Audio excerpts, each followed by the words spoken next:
Back on Sportsbet, Pauly and Teddy. Big game breakdown as always live on sportsbookreview.com. All right, 7 weeks left in the season. Let's get it going. Huge series tonight in Baltimore. The Red Sox and the Orioles. It's a 2-game series, and it's Rodriguez against Gallardo. Orioles $1.08, 10 the total.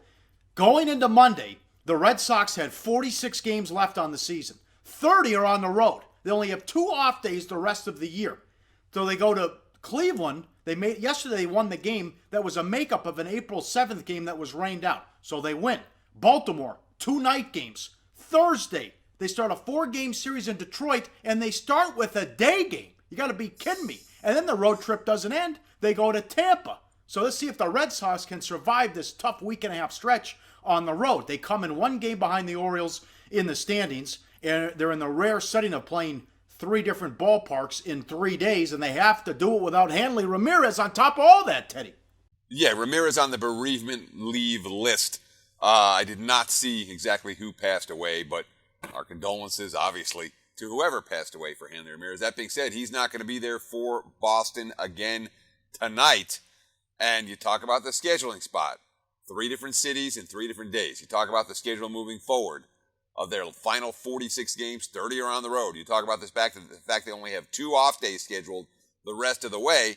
These are not good signs for Boston. And I don't know that Eduardo Rodriguez is a good sign for Boston because he's been a model of inconsistency for the Red Sox this season. That may not make him the ideal guy to start a pressure series on the road against an Orioles team that's been pretty darn good at home. And look at the numbers. You know, Rodriguez last year, 10-6, the 3.85, the fielding and pitching numbers very comparable to the ERA. Well, this year he's got 2 wins. The ERA's nearly 5.5. The fielding and independent pitching above 5 as well. So this is a guy that just hasn't been able to keep the ball down. Last year as a rookie, 43% ground balls.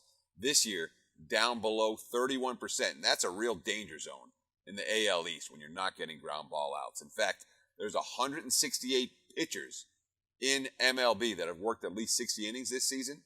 Only Chris Young and Jared Weaver have gotten fewer ground balls than Rodriguez. And frankly, in 2016, you don't want to be compared with Chris Young and Jared Weaver. Well, the Orioles aren't thrilled about throwing Gallardo out there as he's one of the worst strikeout-to-walk ratio in the majors. But all season, the whole key and the whole plan here with the Orioles starters is just hang in there and somehow, some way, get it to the bullpen and get it to Britton to close it.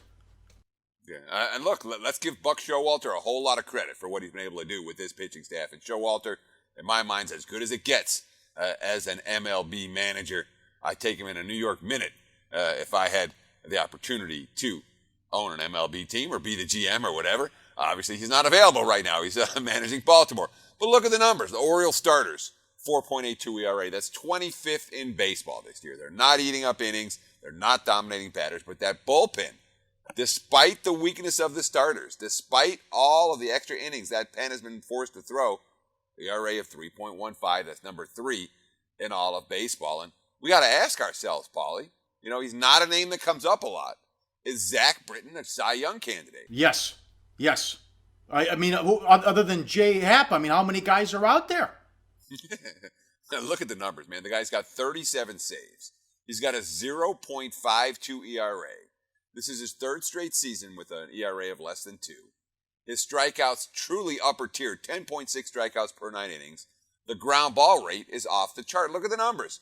Pitchers with 50 or more innings, Britton, 80.2. Next high is 63.4. That's a pretty good ground ball rate. The gap between Britton and the others is unfathomable, but it's not new. You look at last year. Zach Britton, 79.1. Number 2, Ziegler, 72.8. Number 3, Dyson, 68.8. Again, he lapped the league.